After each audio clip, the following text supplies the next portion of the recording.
Islamic Republic of Iran, Israel and Syrian Arab Republic to participate in this meeting.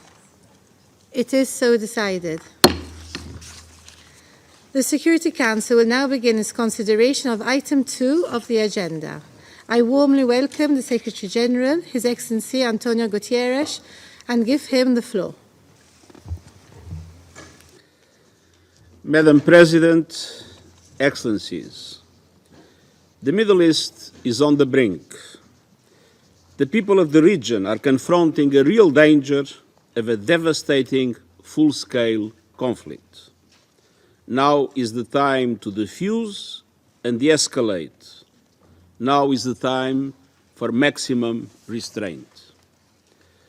This emergency session has been convened upon an urgent request by the permanent representative of Israel, who noted in his letter dated 13 April to the President of the Security Council that Iran had launched, and I quote, a direct attack from within its territory of more than 200 UAVs, cruise missiles and ballistic missiles towards Israel in clear violation of the UN Charter and international law, end quote.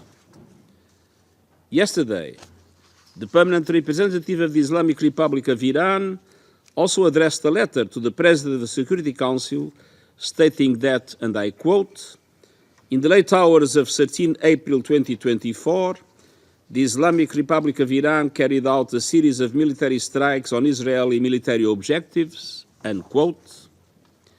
He stated that the action was taken, and I quote, in the exercise of Iran's inherent right to self-defense, as outlined in Article 51 of the Charter of the United Nations, and in response to the Israeli recurring military aggressions, particularly its armed attack on 1 April 2024 against Iranian diplomatic premises, end quote.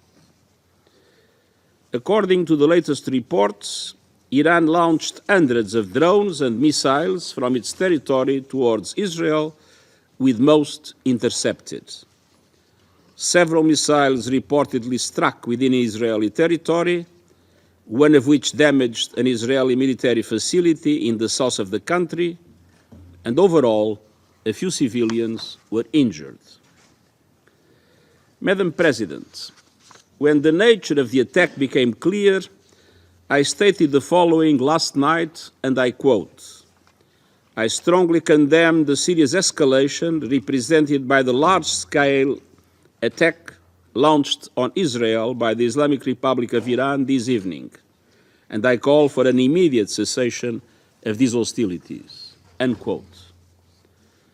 I remind all member states that the Charter of the United Nations prohibits the use of force against the territorial integrity or political independence of any state, or in any other manner inconsistent with the purposes of the United Nations.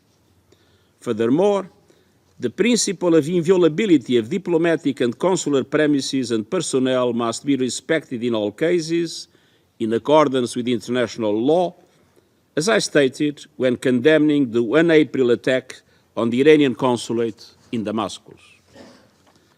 Madam President, it's time to step back from the brink. It's vital to avoid any action that could lead to major military confrontations on multiple fronts in the Middle East.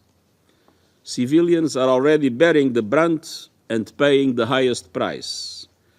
And we have a shared responsibility to actively engage all parties concerned to prevent further escalation. As the Friendly Relations Declaration of 1970 states, acts of reprisal involving the use of force are barred under international law. We have a shared responsibility to secure an immediate humanitarian ceasefire in Gaza, the immediate and unconditional release of all hostages, and the unimpeded delivery of humanitarian aid. We have a shared responsibility to stop violence in the occupied West Bank, de-escalate the situation along the Blue Line, and re-establish safe navigation in the Red Sea. We have a shared responsibility to work for peace. Regional and indeed global peace and security are being undermined by the hour. Neither the region nor the world can afford more war. Thank you. I thank the Secretary-General for his briefing. I now give the floor to those Council members who wish to make statements. I pass the floor to Guyana. Thank you, Madam President. I thank Secretary-General Guterres for his briefing and acknowledge the participation of the permanent representatives of Iran, Syria, and Israel in today's meeting. Guyana is alarmed over the recent escalation of tensions between Israel and Iran, especially in a region that is already experiencing intense conflicts. We urge the parties to exercise maximum restraint, to desist from launching further retaliatory attacks, and to seek the path of peace. Any further attacks will have devastating region-wide consequences, and also for the wider international community. The world cannot afford another war, and the Middle East certainly cannot afford another war. The attack on Iran's diplomatic facility in Damascus earlier this month and Iran's attacks on Israel yesterday have only served to heighten tensions in the region. We urge the parties to abide strictly with their charter obligations and to avoid a larger conflagration. As with any conflict, it is always innocent civilians who bear the brunt, with women and children suffering disproportionately. We are seeing, for example, how civilians in the occupied Palestinian territory and other parts of the region are already reeling from unprecedented levels of suffering as a result of the ongoing conflict between Israel and Palestine. Madam President, Guyana further calls on countries of the region to fully comply with their international obligations and to uphold the principles of respect for sovereignty and territorial integrity. We also demand full adherence to international law, including the United Nations Charter, and for the parties to settle their differences through peaceful and lawful means. Madam President, violence begets violence and compromises peace and security. Guyana reiterates its call on all parties to choose the path of peace and dialogue. I thank you. I thank the representative of Guyana and pass the floor to Sierra Leone. Madam President, I thank you for convening this meeting. I also thank UN Secretary General, His Excellency Antonio Guterres, for his important briefing on the latest gravely concerning development in the Middle East. CNO refers to an identical letter of 13th April 2024 from the permanent representative of Israel to the United Nations, addressed to the President of the Security Council, confirming a request, and I quote, convene a meeting of the Security Council immediately, end of quote. And letter dated 13th April 2024 from the permanent representative of Iran to the United Nations, to the President of the Security Council and the Secretary General. Document S/2024/304, the identical letter of 13th April 2024 from the permanent representative of Israel informs that, and I quote, Iran launched a direct attack from within its territory of more than 200 UAVs, cruise missiles, and ballistic missiles towards Israel in clear violation of the UN Charter and international law, end of quote. On the other hand, document S/2024/305, the letter dated 13th April 2024 from the permanent representative of Iran informs that, and I quote, in the late hours of 13th April 2024, the Islamic Republic of Iran carried out a series of military strikes on Israeli military objectives, end of quote. In addition to his briefing to the Security Council just now, we take note of the timely statement by the Secretary General regarding attacks by the Islamic Republic of Iran targeting Israel, in which he, and I quote, strongly condemns the serious escalation represented by the large-scale attack launched on Israel by the Islamic Republic of Iran, end of quote, and call for an immediate cessation of these hostilities. Madam President, the Middle East region is once again and regrettably at dangerous crossroads. The escalating tension in the Middle East is dangerous and unprecedented, with the potential to destabilize not only the entire region, but impact global peace and security. Less than 2 weeks ago, in this Council, Sierra Leone strongly condemned the use of force in violation of the UN Charter, relevant international law, including the development and conduct of friendly relations, diplomatic and consular protections, as well as conduct in the region that may lead to an escalation or exacerbate tensions in the already volatile situation. In a similar way, Sierra Leone strongly condemns claimed reprisal attacks not in conformity with international law and the UN Charter. With the Middle East at a knife's edge and at the precipice of a dangerous escalation, either by an intentional calculus or accidental one, with equally grave global ramification, the path to peace is certainly not tit-for-tat military attacks, but rather de-escalation and diplomatic engagement. To this end, we call on both parties and all other involved parties to exercise maximum restraint and resist the urge to the further resort to the use of force. We call on the parties and all other involved parties to be mindful of their obligations under international law, the UN Charter, and to comply with all relevant Security Council resolutions. The parties are unequivocally obligated to comply with their international law obligations, the UN Charter principles and provisions in good faith, in particular, the imperative for the peaceful resolution of dispute and the respect for the sovereignty and territorial integrity of each state.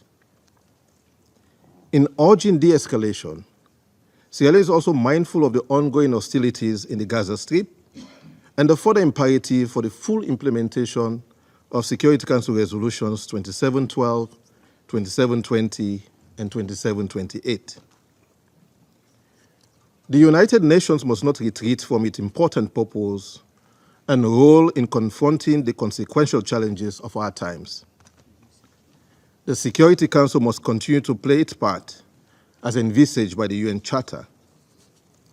Further, Sierra Leone expresses full support for the United Nations Secretary General and its envoys and representatives to use the good offices of our organization to lead efforts in ensuring de-escalation. All involved parties must move onto the path of peace, peaceful coexistence, and good neighborliness through negotiations. States with influence over the parties are called upon to leverage such influence for de-escalation and peace. Let us choose peace, security, and stability over war. I thank you. I thank the representative of Sierra Leone and pass the floor to Slovenia. Thank you very much, Madam President. I want to thank Secretary General for joining us and for sharing with us his assessment of the situation.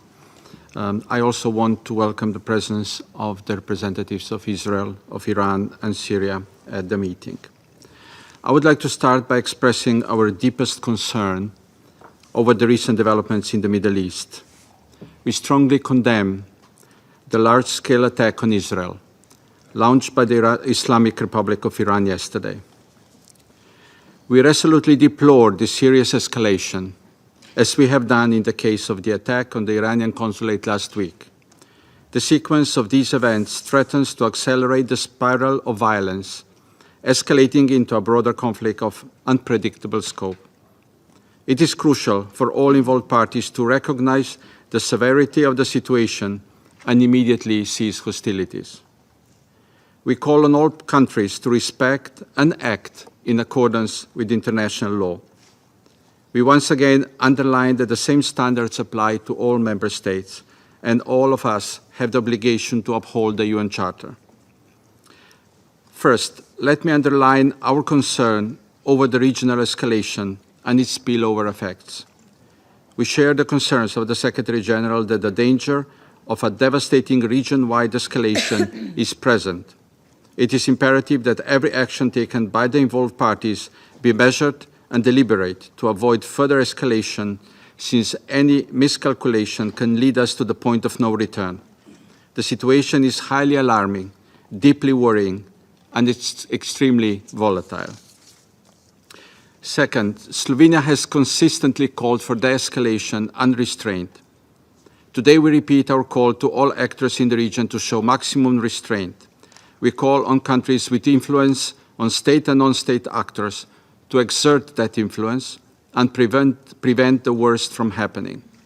We urge everyone to choose the path of dialogue and diplomacy and refrain from further retaliations. We therefore welcome today's meeting as a step towards de-escalation and the peaceful settlement of the dispute. Thirdly, we have been witnessing the significant impact of the devastating situation in Gaza on the region, including along the Blue Line, in the Red Sea, and elsewhere. It is our collective responsibility to take immediate action. By adopting Resolution 2728, we took a step forward in addressing the crisis. However, our failure to ensure its full implementation represents a critical setback. Slovenia continues to believe that a ceasefire in Gaza would have a calming effect on tensions in the region. Every moment we delay, the risk of a broader conflict increases.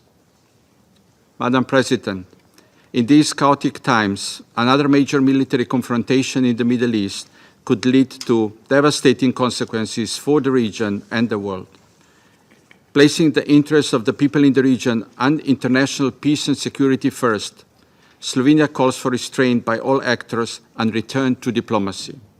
As a Security Council member, we are ready to fully engage in a comprehensive response to the crisis in the region. Thank you. I thank the representative of Slovenia and pass the floor to the United States. Thank you, Madam President, for bringing us here today, and thank you, Secretary General Guterres, for your briefing. The United States condemns, in the strongest terms, the unprecedented attack on the State of Israel by the Islamic Republic of Iran and its militant proxies and partners. Iran's intent was to cause significant damage and death in Israel. It launched over 300 munitions, including more than 100 ballistic missiles and land attack cruise missiles at Israel, as well as explosive unmanned aerial vehicles. Iran's reckless actions not only posed a threat to populations in Israel, but also to other UN member states in the region, including Jordan and Iraq. The Security Council has an obligation to not let Iran's actions go unanswered. Indeed, for far too long, Iran has flagrantly violated its international legal obligations, notably through the actions of its Islamic Revolutionary Guard Corps, or IRGC. By arming Hezbollah in violation of Security Council Resolution 1701, by arming, facilitating, and enabling Houthi attacks on Saudi Arabia and the UAE, and, more recently, merchant and commercial shipping in the Red Sea in clear violation of Resolution 2216 and in defiance of Resolution 2722. And of course, Iran transferred Shahed one-way attack drones to Russia, the same drones it used in last night's attacks against Israel, at a time when such transfers were in clear violation of Resolution 2231. In recent years, Iran has also repeatedly violated international law by targeting with mines and seizing commercial ships in international waters of the Persian Gulf and surrounding waterways, just as it did on April 12, when it seized a Portuguese-flagged ship near the Strait of Hormuz. Iran continues to detain both the ships and its crew, comprised of citizens from 5 countries, including Russia. Iran was also, in a broad sense, complicit in the October 7 attack on Israel because it has provided significant funding and training for the military wing of Hamas. This Iranian support contributed to the current crisis in Gaza. Colleagues, these and other reckless Iranian actions are not inherently defensive actions against other member states. Given the threats Iran's aggressive actions pose for international peace and security, we have a collective responsibility as members of the Security Council to ensure that Iran complies with the Council's resolutions and ceases its violations of the Charter. In the coming days, and in consultation with other member states, the United States will explore additional measures to hold Iran accountable here at the United Nations. More immediately, the Security Council must unequivocally condemn Iran's aggressive actions and call for Iran and its partners and proxies to cease their attacks. The United States also supports Israel's exercise of its inherent right to defend itself in the face of this attack. And as President Biden stated, we will remain in close contact with Israel's leaders. And let me be clear. If Iran or its proxies take actions against the United States or further action against Israel, Iran will be held responsible.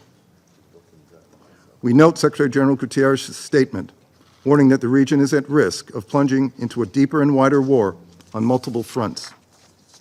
The United States is not seeking escalation. Our actions have been purely defensive in nature. The best way to prevent such escalation is an unambiguous condemnation from the Council of Iran's unprecedented large-scale attack and an unequivocal call on it and its proxies and partners to refrain from further violence. Our goal is to de-escalate and then get back to the issue at hand, securing an end to the conflict in Gaza by getting a ceasefire in Gaza through a hostage deal, as well as surging humanitarian assistance to Palestinians in need. Thank you, Madam President. I thank the representative of the United States and pass the floor to Ecuador. Presidenta. Thank you, Madam President. I wish to thank the Secretary-General for the information provided. I also welcome the presence of the permanent representatives of Iran, Israel and Syria. The attacks carried out yesterday by Iran constitute a grave threat to international peace and security and to the much-desired regional stability. My government has strongly condemned the attack against Israel and has called for an escalation of the conflict to be avoided. Such an escalation could have unpredictable consequences, including a conflagration that could affect the whole of humankind.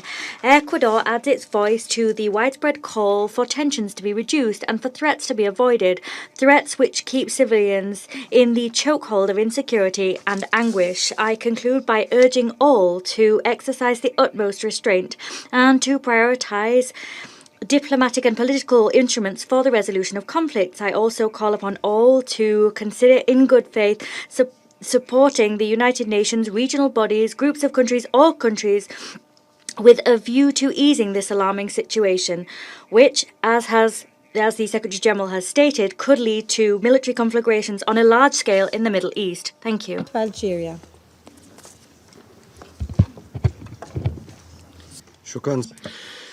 Thank you, Madam President. At the outset, I would like to thank the Secretary-General, Mr. Antonio Guterres, for his thorough briefing. The Security Council meets today in the wake of the developments in the Middle East yesterday that actually create a threat for a very dangerous escalation that could bring the region and the world to an even more dangerous stage where things get out of control and whose results cannot be predicted. My country, Algeria, is following these developments with utmost concern and interest and warns against grave consequences should the circle of conflict in the Middle East broadens. That's why we call upon all parties to practice self-restraint and avoid escalation. Would like also to reiterate what the SG has said, and I quote, that neither the region nor the world can afford another war. End of quote. And we have warned during the Security Council's session that have discussed the attacks launched by the Israeli occupation forces on the Iranian embassy building in Damascus at the beginning of this month. We have warned against the aftermath of not putting an end to this arrogance and behavior of the Israeli occupation in the region. And we have always emphasized that this could bring the whole region into conflict. And today you can see that our point of view was correct and our warning was honest. That's why the Middle East is undergoing very critical circumstances that makes it incumbent upon all international actors to listen to the voice of wisdom so that we can all sail to safety together while emphasizing that international peace and security cannot be observed without giving the utmost priority to the principles and targets of the United Nations Charter, the policy of double standards, and adapting and tweaking and focusing on the contradictory interpretations of the international law as per whims and desires of some would undermine our international order.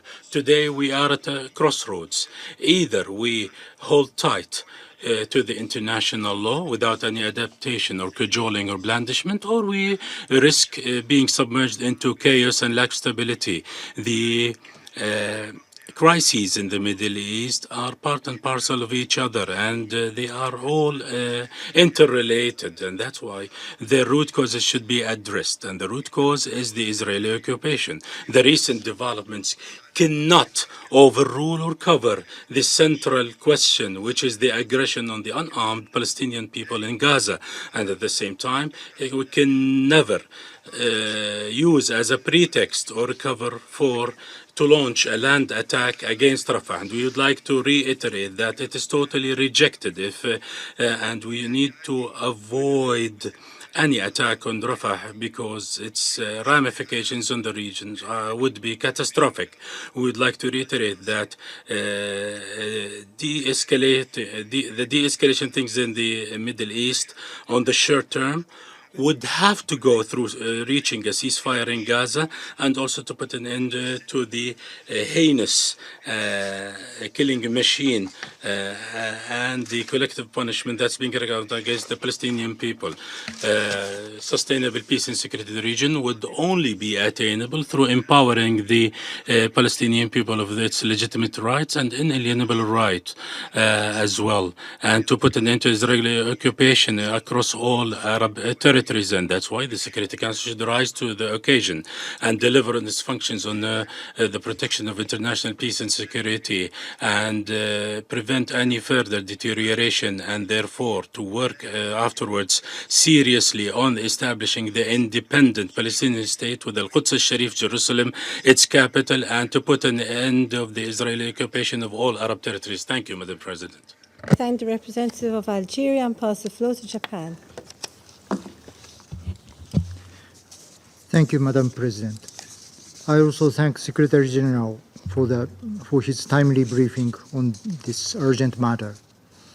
We are now witnessing an extremely dangerous situation that could cause catastrophic consequences for the whole region and the world. Japan is deeply concerned about the attack by Iran against Israel using numerous drones and missiles, which put huge population in real danger and could further aggravate the current turmoil in the Middle East. Japan strongly condemns such an escalation. We are seriously concerned that this large military action will increase the already extremely heightened tensions in the Middle East and lead to a wider and more serious regional confrontation with global security and economic ramifications. It is imperative for the Security Council to address this matter as a united body responsible for international peace and security to contain the risk of the region plunging into an abyss. Japan has been strongly urging the parties concerned to calm down and de-escalate the situation and exercise maximum restraints, as the Secretary General just mentioned. Japan reiterates its determination to continue to make all necessary diplomatic efforts in order to prevent a further deterioration. We must end this vicious cycle of violence at the historical critical juncture. I thank you. Thank the representative of Japan and pass the floor to France. I thank you, Madam President. I wish to thank the Secretary-General for his briefing. France condemns in the strongest terms the unprecedented attack that was launched by Iran against Israel yesterday and which threatens to destabilize the region. The Secretary-General also condemned this attack. That attack was a serious and major threat to international peace and security, and in particular to stability and security in the region. In deciding to undertake such an unprecedented act, Iran crossed a new threshold in its destabilizing action and is risking a military escalation for which it would be responsible. We call upon Iran and its allies to, at long last and without further delay, cease their destabilizing activities throughout the region. France expresses its solidarity with the Israeli people and recalls its commitment to the security of Israel, of our partners, and to regional stability. We welcome the fact that, very fortunately indeed, Israel was able to successfully repel that attack. That made it possible to avoid the worst and spare many civilians. France is working towards de-escalation with its partners in the region, and we call for restraint. President of the Republic, Emmanuel Macron, and the Minister for Europe and Foreign Affairs, Stéphane Séjourné, are working assiduously on that task. France is fully mobilized to find a settlement to the crisis besetting the Middle East, for de-escalation and to enforce the principles that underpin our international order. In Lebanon, we've made proposals to the two parties with a view to reaching, through dialogue, a cessation of hostilities. In Gaza, France is striving to bring about the immediate and unconditional release of hostages and to bring about an immediate and lasting ceasefire. It is high time, 6 months after the terrorist attacks of October 7th and the beginning of the war in Gaza, to lay the foundation for a lasting political settlement to this crisis by tackling the root causes of the conflict. That is what is proposed by the draft resolution that we have proposed to this Council. We call upon all members to support it. We must leave no stone unturned in avoiding a new war in the Middle East. Thank you. United Kingdom. Thank you, President, and thank you, Secretary-General, for briefing us today. The United Kingdom condemns unequivocally Iran's reckless attack against Israel, which risked thousands of civilian casualties. The scale and nature of Iran's heinous assault, the first direct attack from Iran on Israeli soil, poses grave risks to the security and stability of citizens across the Middle East. The United Kingdom has long been clear that Iran plays an unacceptable role in destabilizing the region, and that it also bears responsibility for the actions of groups it has supported militarily, financially, and politically over many years. Through this attack, Iran has once again demonstrated that it is intent on sowing chaos in the region. As we have demonstrated, the United Kingdom will continue to stand up for Israel's security and for that of all our regional partners, including Jordan and Iraq. We welcome the actions of our allies to deter the Iranian threat. No one wants to see further bloodshed. The United Kingdom is also continuing to work urgently alongside the international community to stabilize the situation and prevent further escalation. It is vital that all parties exercise maximum restraint and refrain from any action that may heighten tensions further in the region. We also call on Iran to release the MSC Ares and its crew unconditionally and without delay. Iran's actions do nothing to advance the prospects for peace in Israel and Gaza. As set out in Security Council Resolution 2728, the United Kingdom remains resolved to work with international partners to secure an immediate pause in the fighting in Gaza, to get aid in and hostages out, leading to a sustainable ceasefire without a return to destruction, fighting, and the loss of life. Thank you, Madam President. I thank the representative of the United Kingdom and pass the floor to Mozambique. Thank you, Madam President. We thank Malta's presidency for convening this urgent meeting. We highly value the insights provided by His Excellency Mr. Antonio Guterres, Secretary General of the United Nations on this crisis. Madam President, precisely 2 weeks ago, when discussing the Israel airstrike on the Iranian diplomatic mission in Damascus, we raised serious concern that the incident could escalate regional tensions and could potentially lead to retaliation and heighten the conflict between Israel and Iran. Regrettably, our concerns have materialized. Yesterday, we witnessed a series of military strikes on the Israeli soil carried out by the Islamic Republic of Iran, invoking self-defense under Article 51 of the UN Charter. We express our deep concern on yesterday's Iranian strikes. A tit-for-tat cycle of mutual aggression is not consistent with the logic of peace and peaceful coexistence between states. It leads to more death, suffering, and misery. It will further exacerbate the prevailing tensions in the region and may trigger more conflicts, potentially involving other countries with unthinkable implications. We strongly believe that it is crucial for all parties involved to exercise restraint and approach the situation with prudence and wisdom. Careful consideration of risks and extended consequences is, therefore, essential during this critical moment.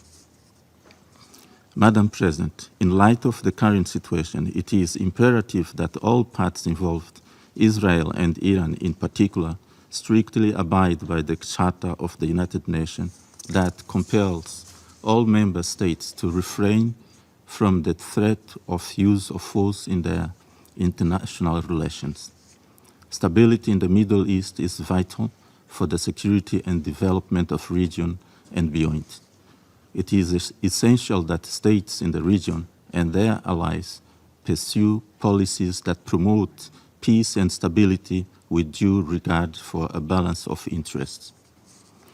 To that end, we Council members, individually and collectively, must actively engage all concerned parties to prevent any miscalculation that could lead to broader conflict in an already volatile region.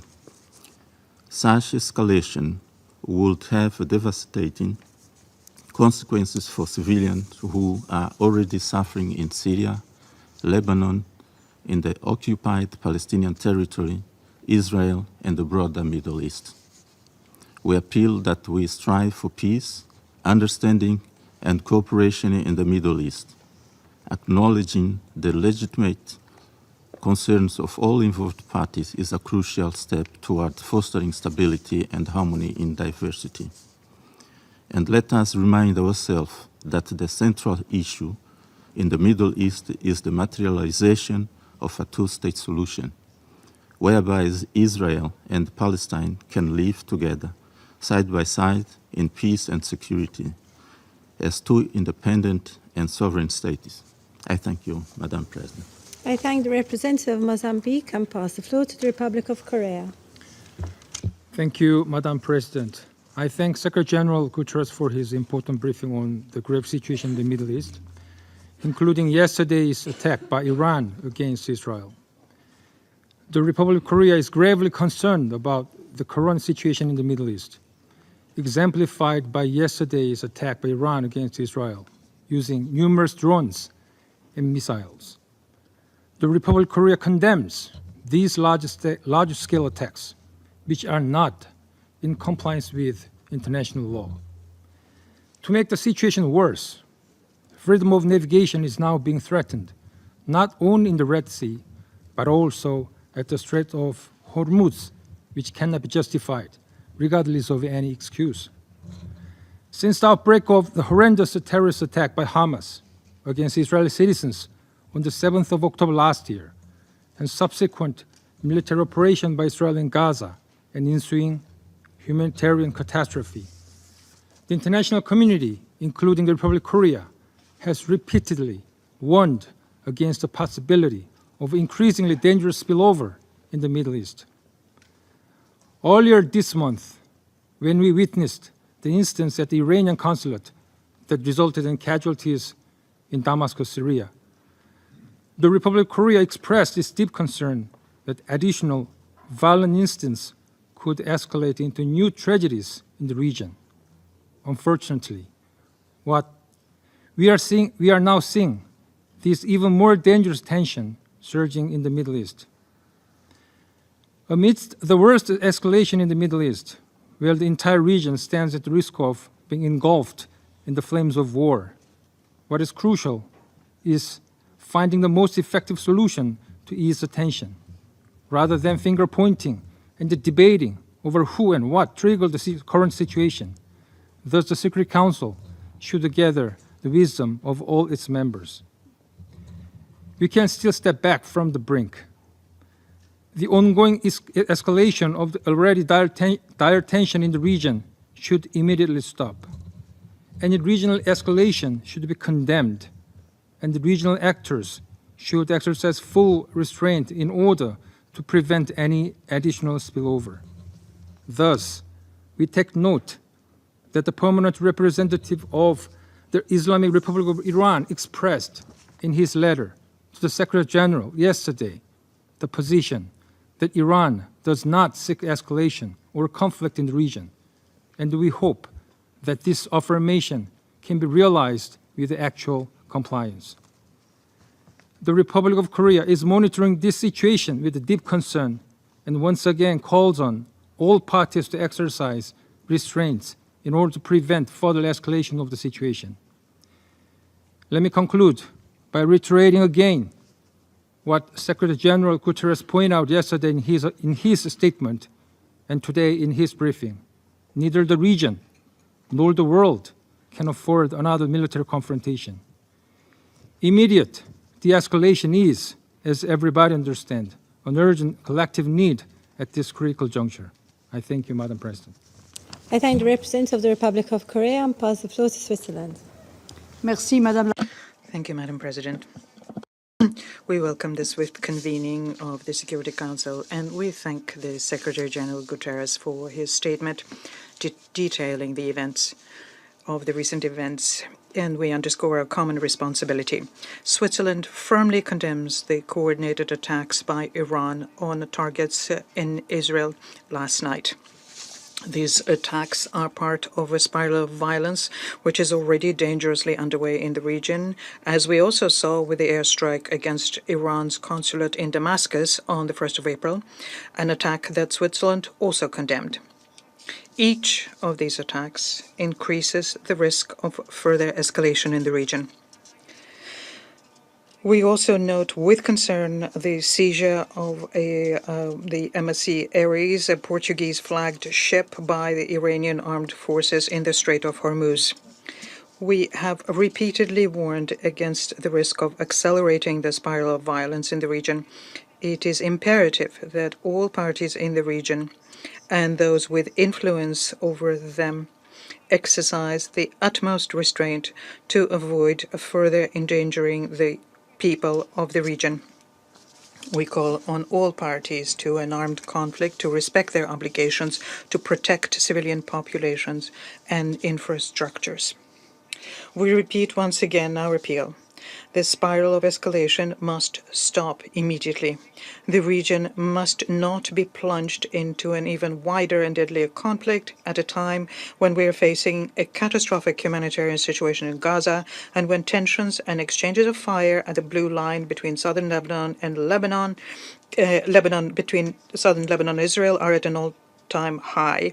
We call for full respect and support for UNIFIL mission and other UN missions in the region. De-escalation must be the priority. This includes the implementation of Resolution 2728. An immediate ceasefire in Gaza is urgent, as is the cessation of attacks by armed groups in the region. We take note of the declaration by the Iranian authorities that they do not wish to continue their operation. We recall in this context that any recourse to the use of force must be in strict conformity with the Charter and that international humanitarian law must be respected by all parties. In such situations, dialogue is essential. The Council and all states must fully play their part in facilitating de-escalation. To this end, Switzerland is ready to bring its contribution. I thank you. The representative of Switzerland and pass the floor to the Russian Federation.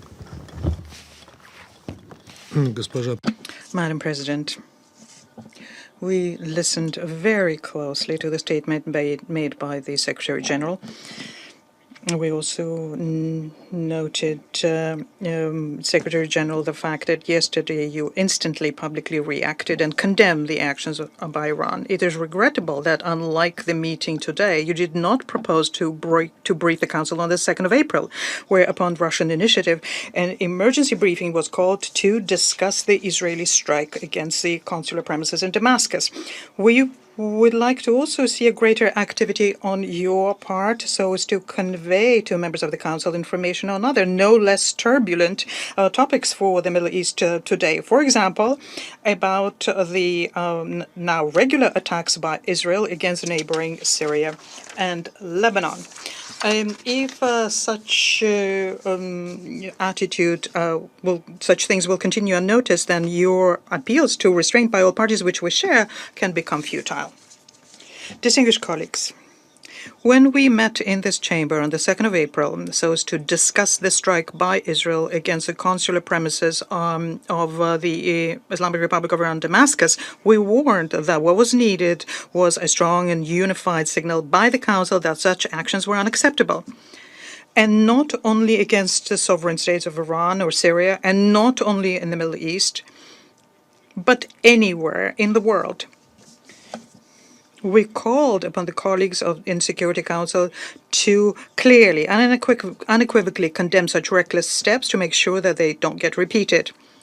We also warned that otherwise the risk of a repeat of such acts and the general escalation in the region would grow manifold. We even proposed a draft press statement by the Security Council, and this was put together on the basis of standards for such cases, depoliticized language. And what did we hear at that time from our Western delegations? They said that for them not everything was clear and obvious, and what was necessary was to assess and see whether such a signal from the Council will help stabilize the situation in the region. The United States, UK, and France there essentially declined to confirm that the basic principles of international law about the inviolability of diplomatic and consular facilities, which are enshrined in the Vienna Conventions on this issue, apply equally to all states. And the outcome is now clear for everyone to see. You know very well that an attack against a diplomatic representation is a casus belli under international law. And if a Western representation had been hit, you would immediately have rained down reprisals and would argued that you were right about this in this very chamber. And this is because for you, everything that has to do with Western representations and Western citizens is sacred. It needs to be protected. But when it comes to other countries, their rights, including the right to self-defense, about their nationals, well, that's a different matter, as you like to say. What happens then is you activate your favorite argumentation about lack of information, you start doing legalistic hair splitting, etc. And today in the Security Council, what we're witnessing is a display of hypocrisy and double standards, which it's almost embarrassing to watch. Russia has warned on many an occasion that the fact that many crises in the Middle East are unsettled, first and foremost in the area of Israeli and Palestinian conflict, which are frequently fueled by irresponsible, unilateral, and provocative acts, will lead to a growth of tension in the whole region. We have stated on many an occasion that no country in the Middle East or Northern Africa should become an arena for regional or international confrontation or an arena for settling political scores. What happened in the night of the 14th of April did not happen in a vacuum. The steps undertaken by Iraq became a reaction to a disgraceful inaction by the Security Council. And a reaction to an egregious attack by Israel against Damascus, and not the first one, because Syria is constantly being bombarded by Israel. Many of you today did not find the courage to state clearly that the outburst of violence in the Middle East is developing against the background of an operation which is lasting more than 6 months, is unprecedented in terms of the number of victims, an operation conducted by West Jerusalem in Gaza and West Bank. And this is despite an unambiguous demand in Security Council Resolution 2728 to cease fire immediately. Such silence about the deep root of the crisis is unacceptable, we think, especially against the background of the tension surrounding Iran, which is fueled by the US and other colleagues, and the fact that Israel is not complying with the Security Council resolutions is an obvious disrespect shown to the Council, to all of you who are here in the members' seats, and a complete disregard to the decisions made by the Security Council. And non-compliance with Security Council decisions is not something that one should get away with, and it's fraught with sanctions against the violator. Madam President, we recall very well the dangerous escalations in January 2020 when the region was on the brink of a conflict as a result of an illegal elimination by the United States on Iraqi territory of Qasem Soleimani and a number of other Iraqi officials. But Washington did not draw appropriate conclusions from that, and as a result, the reckless acts undermining stability, security, and sovereignty of regional neighbors of Iran are continuing. We call on all involved in the incident, all parties involved in the incident, to exercise restraint under the extremely tense situation on the ground in the Middle East. And the obvious risk of the conflict growing and becoming region-wide. We expect that the regional states will resolve all of the issues they have using political and diplomatic means only. We also think it's important to make sure that the constructive international players assisted in this matter. The spiral of confrontation and bloodshed must be stopped. We think it's urgent for the entire international community to undertake all efforts necessary to de-escalate the situation. Otherwise, the region could become drawn into a vicious cycle of mutual attacks and violence. In this regard, we note the signal set by Tehran that they do not seek a further military escalation against Israel. And we urge West Jerusalem to follow suit and reject the practice of provocative use of force in the Middle East, as they are fraught with extremely dangerous risks and consequences for the whole region, which is already destabilized as a result of intensified Israeli-Palestinian confrontation. I thank you. I thank the representative of the Russian Federation and pass the floor to China. Madam President, I thank Secretary General Antonio Guterres for his briefing. I look forward to hearing the statements to be made by Iran, Israel, and Syria, respectively, on the evolving situation. Since the Gaza conflict began, the international community has deplored the unacceptable humanitarian catastrophe in Gaza and made strong demands for an immediate ceasefire to end the hostilities. It has also expressed grave concerns at how a prolonged conflict would exacerbate the tensions in the region with serious compounding spillover effects. On the 1st of April, Iran's diplomatic premises in Syria were targeted in an airstrike, resulting in multiple casualties on the Iranian side and serious damage to the said premises. This incident was a serious violation of the UN Charter and international law, as it violated both the sovereignty of Syria and that of Iran. It was of a most egregious nature. A moment ago, Secretary General Guterres briefed us on the escalation that happened on the 13th of April, which China finds highly concerning. We have also noted that, according to Iran, its military action was in response to Israel's aggression against its diplomatic premises, and the matter can be deemed concluded. China calls on the parties concerned to show maximum calm and restraint and resolve their differences and disputes in accordance with the purposes of the UN Charter and international law to avert any further escalations. Madam President, this round of escalations is the latest manifestation of the Gaza conflict spilling over to the wider region. It serves as another reminder that the Palestinian question remains central to the Middle East issue and bears on the peace, stability, and long-term security in the region. If the flames of the Gaza conflict are allowed to continue raging, then the adverse spillover is set to spread still further, making the region even more unstable. Countries and peoples in the Middle East have no desire for, nor can they afford, a larger conflict or war. Therefore, the top priority at this moment is an effective implementation of Resolution 2728 to bring about an immediate ceasefire in Gaza. Ultimately, there is no alternative to the full implementation of the two-state solution. The only way to end the vicious circle of the Palestinian-Israeli conflict once and for all. We call on the international community, especially countries with influence, to play a constructive part in the maintenance of regional peace and stability. I thank you, Madam President. I thank the representative of China. I will now make a statement in my national capacity. I begin by thanking the Secretary General for his briefing. The Middle East is experiencing one of the bleakest and most volatile periods in modern history, which risks spiraling out of control if all sides do not take a step back.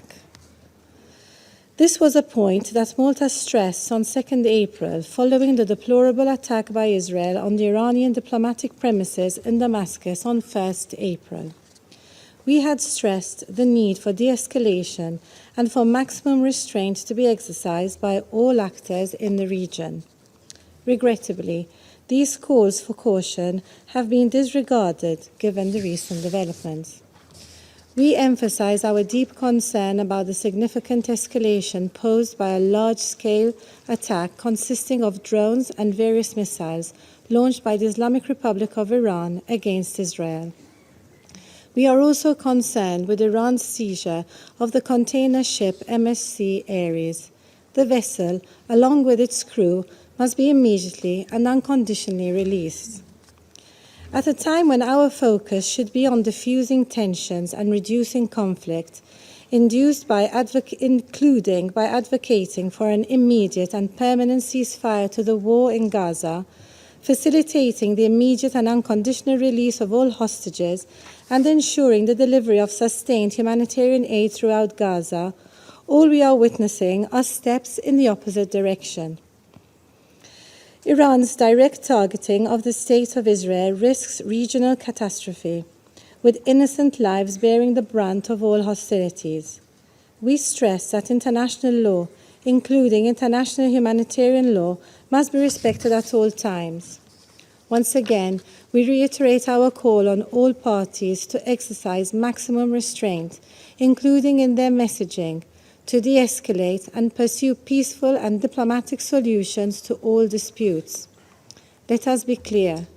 The region finds itself in turmoil and stands on the precipice of unimaginable hostilities and suffering. As the Secretary General outlined, and I quote, "Neither the region nor the world can afford another war." I now resume my functions as President of the Council. I now give the floor to the representative of Israel. Thank you, Madam President. Madam President, yesterday, the Ayatollah regime, in blatant violation of the UN Charter and international law, attacked the State of Israel and launched 170 UAVs, 120 ballistic missiles, and 30 cruise missiles carrying 60 tons of explosive materials at Israel. This attack was launched from Iranian soil, as well as from Lebanon, Yemen, Syria, and Iraq. Colleagues, from the moment I began my tenure here, in every speech and in countless letters, I rang the warning bell regarding Iran. I called on this Council to take concrete action against the Ayatollah regime. I made it clear that Iran and its hegemonic ambitions of global domination must be stopped before it drives the world to a point of no return, to a regional war that can escalate to a world war. Sadly, no action was taken, and last night the world witnessed an unprecedented escalation that serves as the clearest proof for what happens when warnings aren't heeded. Israel is not the boy who cried wolf. We have been screaming from the rooftops for years, trying to wake up the international community, but to no avail. If only this Council would have internalized my words, it would not have needed the bone-rattling explosions of last night's attack to wake it up. Colleagues, last night, Iran proved again that it cares nothing for Islam or Muslims.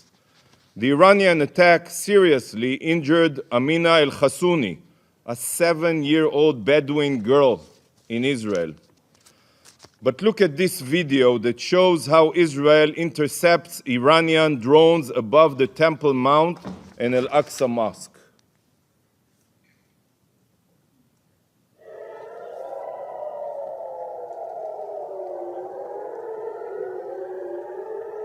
Here, you can look at it. This is the Al-Aqsa Mosque.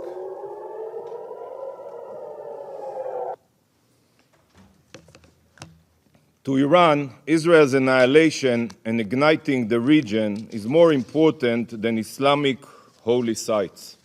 The Ayatollah regime, in its plot to impose a global Shiite hegemony through its proxies, has even attacked Saudi Arabia, as we all remember, Aramco oil field, the United Arab Emirates, and anyone else they view as an obstacle. I asked the Algerian representative here, how does this make you feel? Is this a price you support, attempting to blow up mosques and murdering Muslims? Yet, while this direct Iranian attack on Israel was the first of its kind, it is just the most recent chapter in a blood-soaked saga that started from the moment the Islamic Revolution reared its head. The Ayatollah regime has a clear plan. Its goal has been and continues to be world domination by exporting its radical Shiite revolution across the globe. I assume you all know it. The Islamic regime of today is no different than the Third Reich, and Ayatollah Khamenei is no different than Adolf Hitler. Hitler's Third Reich was envisioned to be a 1,000-year empire stretching across continents, just as Khamenei envisions his radical Shiite hegemony to stretch across the region and beyond. This is why Iran arms themselves with intercontinental ballistic missiles, ICBMs. Iran and Israel are on the same continent. You are next. The Ayatollah regimes acts like the Nazi regime, and their army includes Hamas, Palestinian Islamic Jihad, Hezbollah, the Houthis, the Revolutionary Guard, and other savage jihadists. Instead of shouting, Sieg Heil, these radical Nazi Islamists scream, death to Israel, death to America, death to England. Just like the Nazi regime, the Ayatollah regime sows death and destruction everywhere it touches. For the past years, Ukrainian civilians have been killed from the skies with Iranian weaponry. President Zelensky, in condemnation of Iran's attack last night, said, and I quote, "The sound of Iranian Shahed drones, a tool of terror, is the same in the skies over the Middle East and Europe. This sound must serve as a wake-up call to the free world. Listen to President Zelensky and wake up." Just like the ever-reaching hand of the Wehrmacht, Iran struck Albania with cyber attacks and launches strikes against Kurds in Iraq. We all remember the 2021 attack on the oil tanker Mercer Street, in which British and Romanian crew members were killed. And just yesterday, Iran seized a Portuguese cargo ship The crew being held right now by Iran includes Indian, Filipino, Pakistani, and Russian nationals. Iran threatens global maritime trade. Iran is not only a terror state, Iran is a pirate state. Colleagues, just this week, the court in Argentina held Iran directly responsible for the 1994 terror attack in Buenos Aires on the Jewish Community Center, which killed 85 people and wounded 300. And just like the Third Reich and their brutal SS officers, the Iranian regime not only spreads evil abroad, but also torments and murders their own citizens. In 2023 alone, the Ayatollah regime executed 834 Iranians. The regime oppresses women while murdering them for not wearing their hijab properly. When the Iranian people peacefully protest this brutality, they are suppressed by live ammunition. Hundreds of protesters were killed and thousands have been arrested. This is a regime that allows its own people to die of thirst in Isfahan, while it funds terror around the world with billions of dollars. What have you done to defend the world from Iran? Seriously, the entire globe is suffering from Iran, including the Iranian people. Please defend them. For years, the world has watched the rise of a Shiite Islamist Reich. Yet, just like during the rise of Nazism, the world has been silent, deafeningly silent. Mr. Secretary General, Iran has been violating Security Council resolutions and the UN Charter for years. They supply Hezbollah with weapons in violation of resolutions 1559 and 1701. They advance weapons proliferation in violation of resolution 2231. They violate resolutions 1540 and 2216. Why have you not used all possible means to condemn Iran and demand compliance? Why have you instead rolled out the red carpet for these genocidal jihadists? Why do you treat them as if they are interested in de-escalation when you know that the opposite is true? Colleagues, Iran's strategy has been crystal clear: arm, fund, and train terror proxies across the globe to carry out Iran's murderous scheme of domination. But today, the mask of Iranian deniability has been removed. No more hiding and no more bluffing. No more shirking of responsibility. Iran has attacked Israel from its own sovereign territory, publicly and proudly. The mask is off. Iran, the #1 global sponsor of terror, has exposed its true face as the destabilizer of the region and the world. And now, right now, is when the world must stop ignoring Iran's crimes and take action. As Iran's mask has fallen, the world's complacency must also fall. The mask comes off, and the gloves must come on. The snooze button is no longer an option. The only option is to condemn Iran and utilize every means necessary to make them pay a heavy price for their horrible crimes. Iran and its axis of supporters must be shown that the civilized world will no longer stand idle. While many countries immediately condemned the attack, those who did not must ask themselves, how do you want history to remember you? Council members, last night's attack was a blatant violation of international law and the UN Charter. It was an act of utter escalation that can drag the entire region and world into war. But can you imagine if the attack was carried out under an Iranian nuclear umbrella? Or if some of Iran's missiles had nuclear warheads? The regime that launched an unprecedented strike on Israel, a fellow member state of the UN,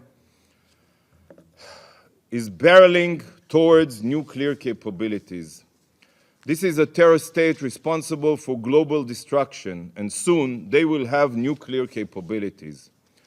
You all know that Iran is systematically violating the JCPOA and has enriched uranium up to 60% purity and even more.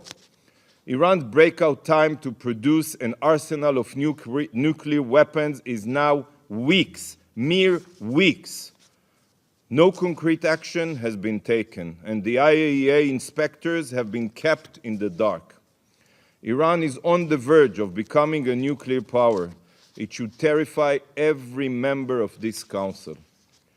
Take a moment to think what would happen if Ayatollah Khamenei could have launched a nuclear bomb last night. Is this the world we want to live in? So, to the JCPOA signatories, I say, initiate the snapback mechanism today. Initiate it. Impose all possible sanctions on Iran before it's too late. We need a world led by Churchills, not Chamberlains. Colleagues, on October 7th, Hamas, with Iranian funding, with Iranian weaponry, with training, carried out the most brutal massacre of Jews since the Holocaust. They slaughtered our children. They burned entire communities. They raped our women. They took families hostage and are abusing 133 hostages.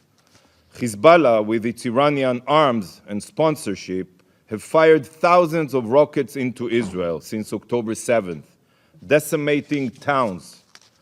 The Houthis, with Iranian weapons and instructions and intelligence, are firing at every merchant vessel that is suspected of having ties to Israel. And then Iran, who directs and pays for all of this violence, carried out an attack of epic proportions on Israel. Colleagues, we are being fired upon from all fronts, from every border. We are surrounded by Iran's terror proxies. The war in Gaza extends far broader than Israel and Hamas. All of the terror groups attacking Israel are tentacles of the same Shiite octopus, the Iranian octopus. So I ask you, and be honest with yourselves, what would you do? What would you do if you were in Israel's shoes? How would you react if your existence was threatened every single day? While the Ayatollah regime thinks, they only think, that Israel is a frog in a boiling water, that we are becoming accustomed to the threats on our survival and won't notice until it's too late, they are wrong. You are wrong. This attack crossed every red line, and Israel reserves the legal right to retaliate. We are not a frog in boiling water. We are a nation of lions. Following such a massive and direct attack on Israel, the entire world, let alone Israel, cannot settle for inaction. We will defend our future. Colleagues, despite the magnitude of the attack, 99% of Iran's UAVs and missiles were intercepted by Israel and our allies. I wish to take this opportunity to thank the United States and our partners for standing with us in defending Israel against the Ayatollah regime indiscriminate attacks. Yet, the fact that Israel's air defense proved to be superior does not change the brutality of the Iranian attack. Iran can no longer hide behind its proxies. It has now exposed itself as the terror exporting pariah state that it is, and it must, from now on, be treated as such. It's not enough to remove Iran from the UN Commission on the Status of Women. Iran is the world's worst human rights violator, and such a regime cannot hold any UN position. No more red carpet treatment here at the UN. No more appeasement. Today, the Council must take action. Condemn Iran for their terror, trigger the snapback mechanism and reimpose crippling sanction, designate the Iranian Revolutionary Guard Corps as a terror organization. Action must be taken now, not for Israel's sake, not for the region's sake, but for the world's sake. Stop Iran today. Thank you, Madam President. I thank the representative of Israel. I pass the floor to the representative of the Islamic Republic of Iran. Thank you.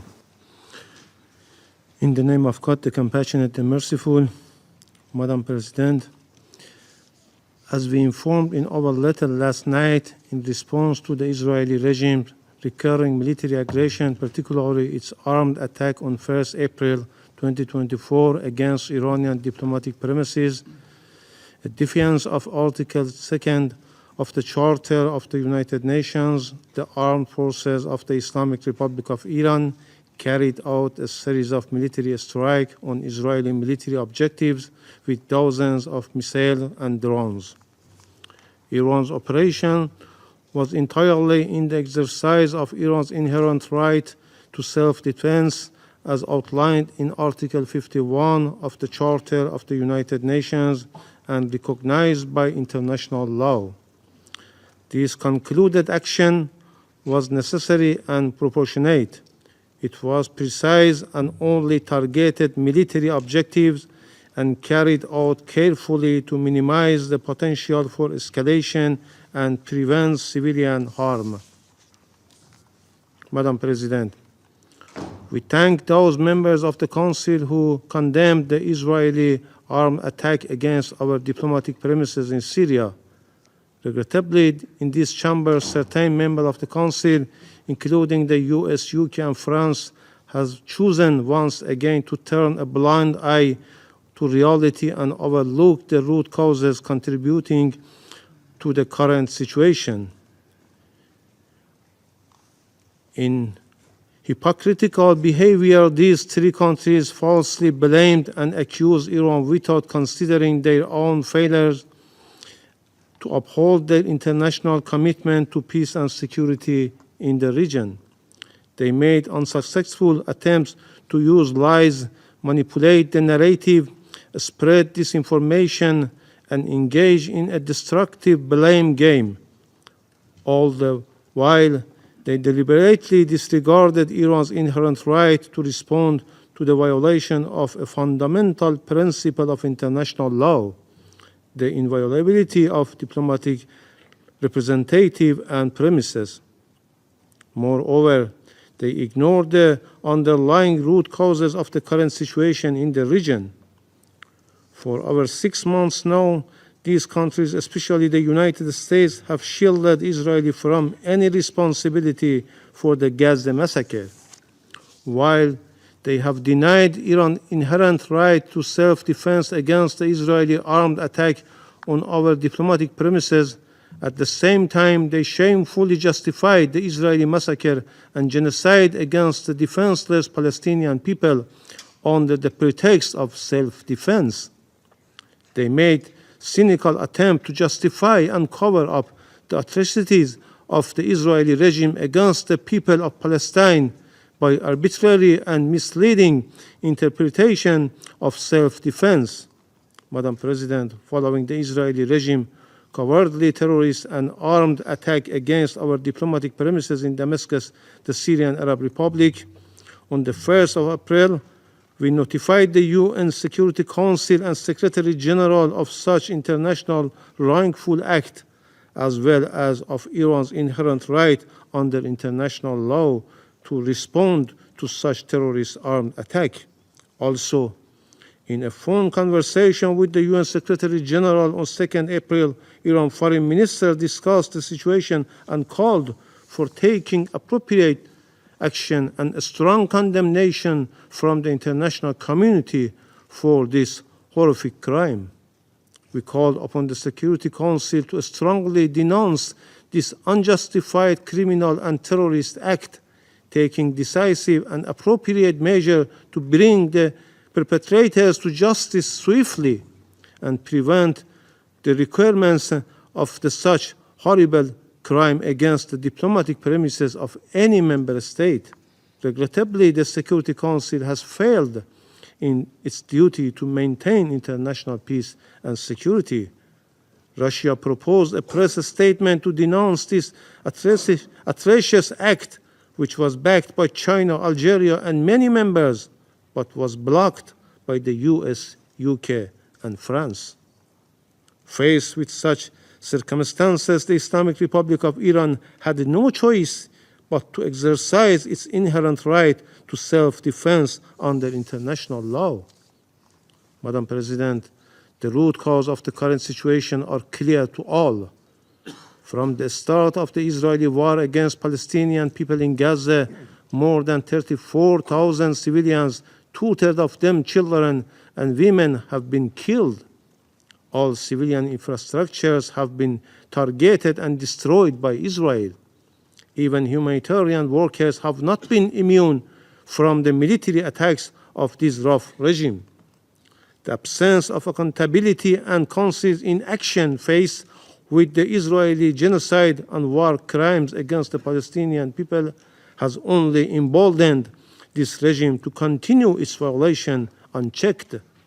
The US and its allies have blocked the Security Council for over 6 months, protecting Israel from accountability for the Gaza massacre.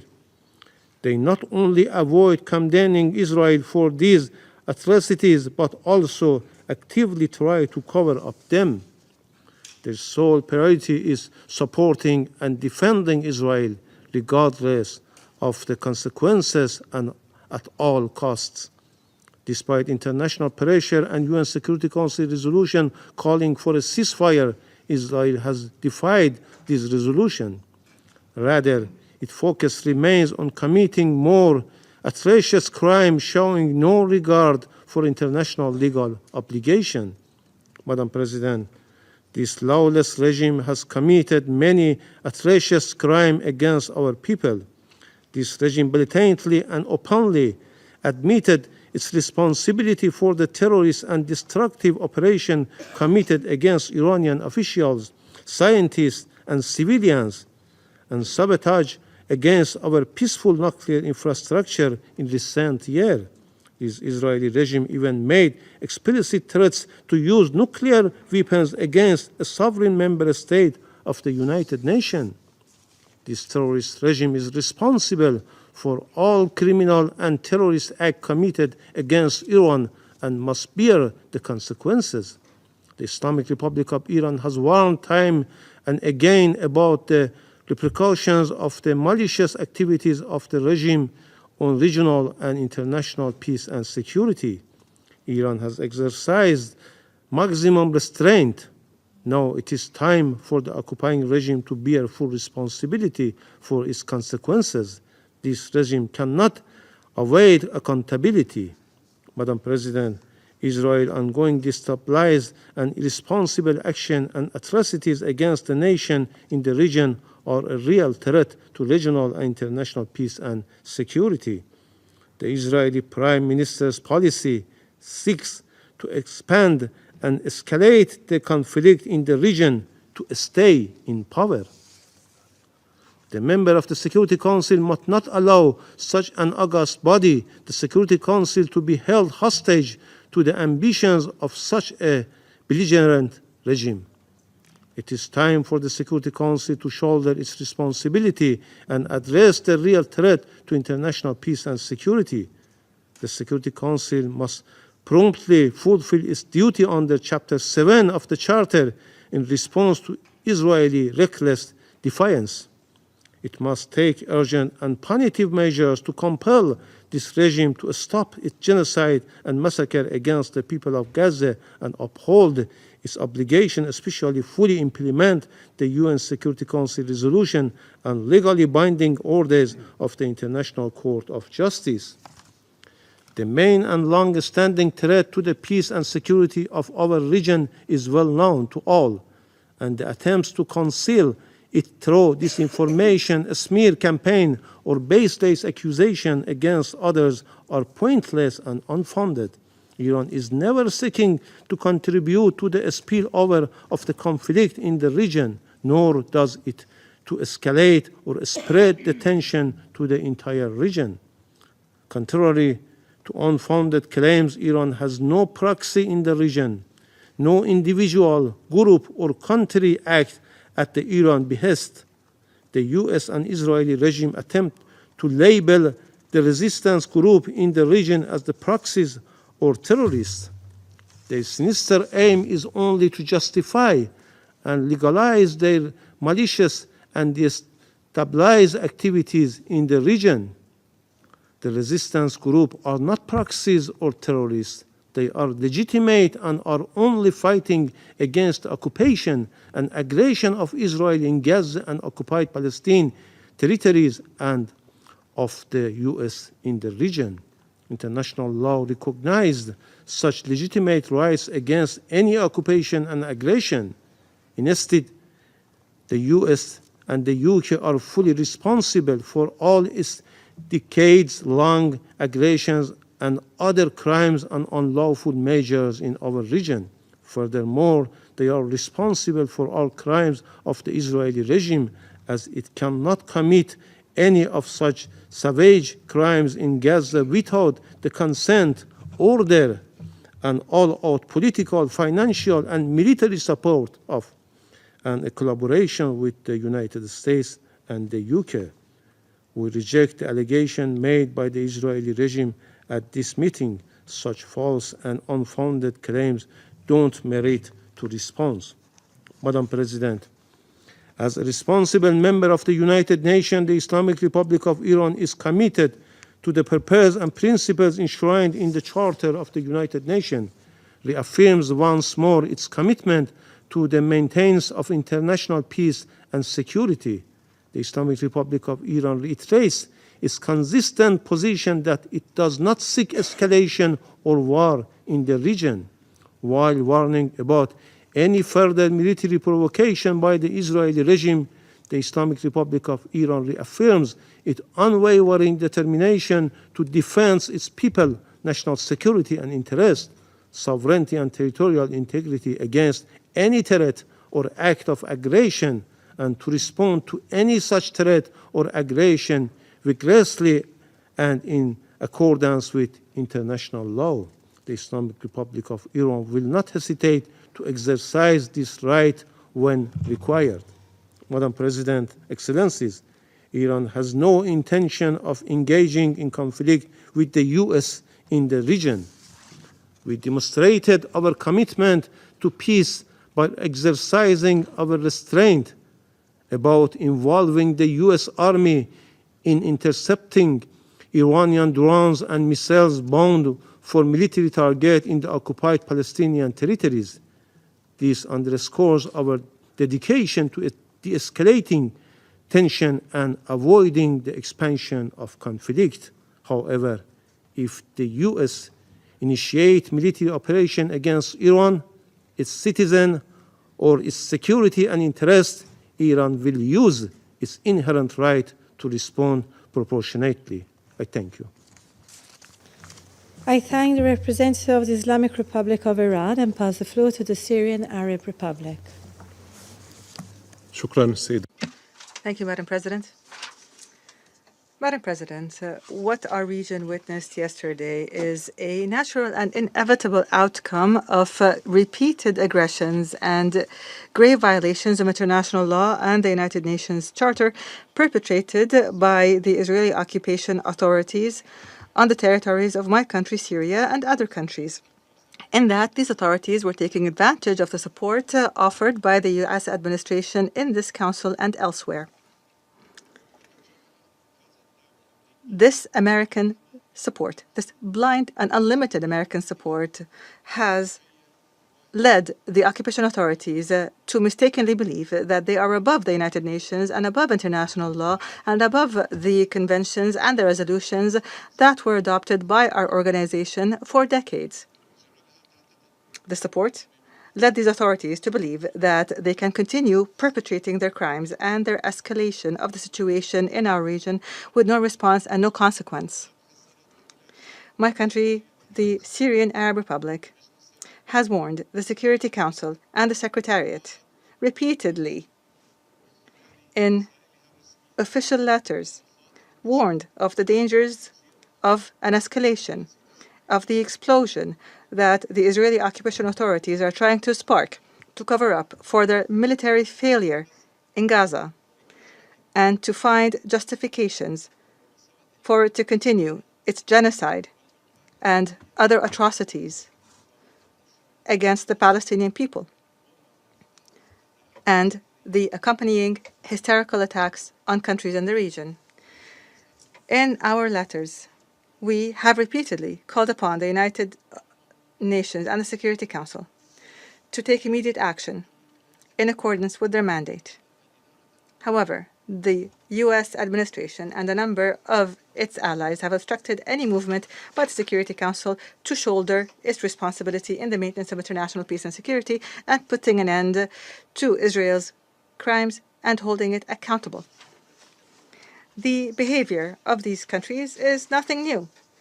These countries have prevented for over 7.5 decades the United Nations from shouldering its responsibility to put an end to the Israeli occupation of occupied Arab territories and to return legitimate Arab rights that are inherent to those who hold them, and in accordance with relevant United Nations resolutions, at the forefront of which are resolutions 242, 338, and 497.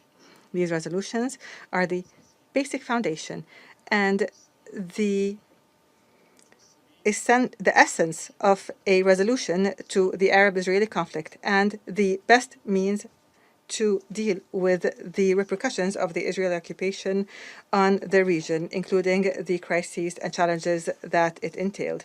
Syria holds the Israeli occupation authorities and the U.S. administration fully responsible for the Israeli attacks and any additional escalation that threatens peace and security in the region.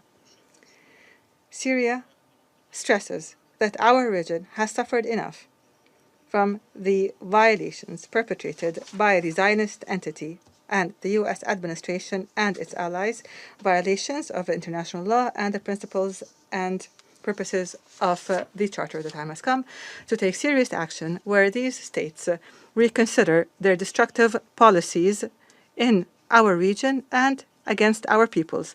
The time has come for these states to immediately and unconditionally rectify these policies, including through imposing an immediate halt to the Israeli aggression on the Palestinian people and countries in the region. The states must guarantee full and unimpeded humanitarian access, and they must put an end to the intentional starving of the people of Gaza. Moreover, there must be an end to the illegitimate military presence of U.S. forces on the territory of my country, Syria. We must put an end to the systemic looting of our national wealth. We must put a stop to the sponsoring of terrorist organizations and separatist militias. We demand a full and unconditional removal of the unilateral coercive measures, which in themselves are a form of economic terrorism and collective punishment that the Syrian people must be freed of. Madam President, we have listened to the statements delivered by some Western delegations, which have once again expressed their approach of hypocrisy and double standards. Some members of this Council have grown used to offering their own interpretations of the Charter and use them to serve their own goals and greed, including Article 51, which guarantees a basic right for all our states, namely the legitimate right to self-defense. The United States of America and Britain and France have launched repeated aggressions on my country, which is thousands of miles away from them. These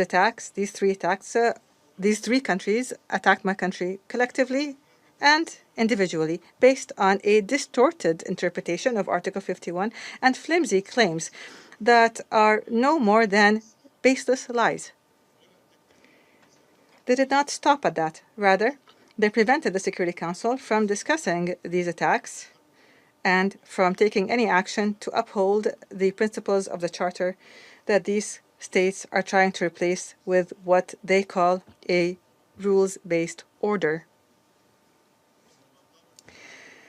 What the Islamic Republic of Iran did yesterday is a sound and practical exercise of the legitimate right to self-defense, as envisaged by the Founding Fathers of our organization and as guaranteed by Article 51 of the Charter. The Iranian response was an urgent necessity imposed by the Israeli occupation authorities' persistent crimes and hostile behavior. It was imposed by the fact that the three Western states who are permanent members of the Security Council have continued to obstruct the Security Council from taking any action to put an end to these violations or even simply condemn them. This was clearly manifest in the fact that the United States, France, and Britain obstructed the issuance by the Security Council of a press statement that